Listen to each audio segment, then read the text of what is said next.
elemental energy. नमस्ते। आज चाहिँ मैले यो राशिहरूको बारेमा अर्को जानकारी लिएर आएको छु। त्यो चाहिँ के हो भने एउटा अग्नि तत्त्व, जल तत्त्व, पृथ्वी तत्त्व र वायु तत्त्वबाट हाम्रो चाहिँ 4 थरीको चाहिँ राशिहरूलाई चाहिँ विभाजन गरिएको छ।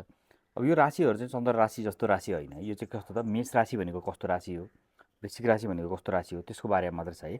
अब हामीले यसमा बुझ्नुपर्ने कुरा चाहिँ के छ भने हाम्रो नर्मली हामीले पञ्चतत्त्वबाट बनेको हामी 5 वटा एलिमेन्ट्सहरू भन्ने आउँछ। त्यो र यो रिलेटेड छ, तर ठ्याक्कै एउटै होइन, किनभने त्यसमा 5 वटा हुन्छ, यसमा 4 वटा हुन्छ। यहाँ सम्झिन चाहिँ एकदम सजिलो छ है। किन भन्दाखेरि 1, 5, 9 भनेको चाहिँ अग्नि तत्त्व हो।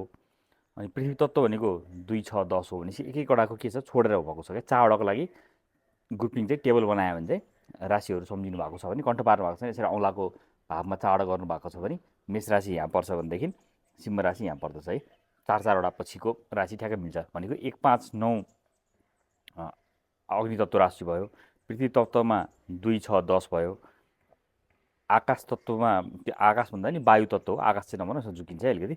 वायु तत्त्वमा चाहिँ 3, 7, 11 भयो र जल तत्त्वमा चाहिँ 4, 8, 12 भयो। अब सम्झिनुको लागि अर्को एउटा सजिलो तरिका ग्रहसँग रिलेटेड गरेर सम्झिनु चाहनुहुन्छ भनेदेखि चाहिँ 4 नम्बर भनेको चन्द्रमाको राशि हो। चन्द्रमा चाहिँ कस्तो त पानीसँग सम्बन्धित चिज हो भने त्यहाँबाट सम्झिन सक्नुहुन्छ। अब 1 नम्बर भनेको मेष हो। मेष भनेको चाहिँ मङ्गलको राशि हो। मङ्गलको राशि भएर त्यो चाहिँ अग्नि तत्त्व फायर एकदम इनर्जी हाई इनर्जी भएको चिज भएर फायर हो, त्यहाँबाट सम्झिन सक्नुहुन्छ। वृष भनेको चाहिँ माटो होइन, पृथ्वी सम्बन्धित तत्त्व भएर त्यहाँबाट तपाईँले त्यो सम्झिन सक्नुहुन्छ हरेक एउटा। भनेपछि जुन मिथुन छ, मिथुन 3 नम्बरको चाहिँ वायु तत्त्व भयो।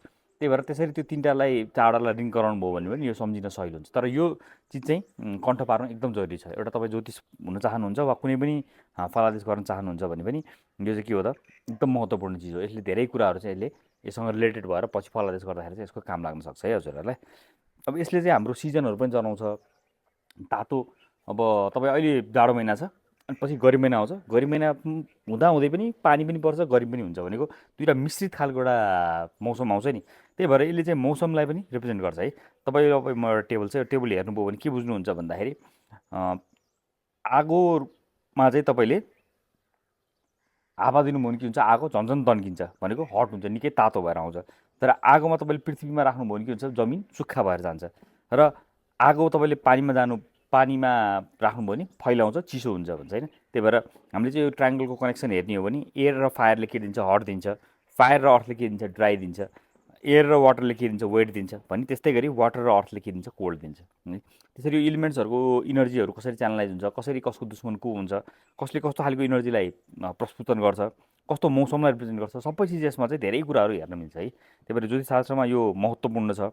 म टेबलहरू 1-2वटा राखिदिएको छु साइडमा, हेर्नुहोस् होला होइन। तर यो चाहिँ पज गरेर मिल्छ भने स्क्रिनसट गरेर तपाईँले सेभ गरेर राख्नुहोस् भन्छु म चाहिँ। किनभने यो चिजको पछि फलादेशमा एकदम धेरै महत्त्वपूर्ण आउँछ। कुन चिजले केलाई रिप्रेजेन्ट गर्छ, जल तत्त्व हो कि वायु तत्त्व हो कि अग्नि तत्त्व हो भन्ने कुराहरू चाहिँ जान्नु सुरुमा एकदमै बेसिक इम्पोर्टेन्ट छ। यसपछि चाहिँ अब हामी अर्को भिडियोमा चाहिँ के हेर्छौँ भन्दा कुन ग्रह चाहिँ कस्तो खालको तत्त्व हो र कस्तो तत्त्वमा चाहिँ ऊ कतिको फुट हुन्छ वा कतिको ह्याप्पी हुन्छ भन्ने कुरा चाहिँ त्यसपछि हेर्नेछु है त। Thank you for watching. नमस्ते।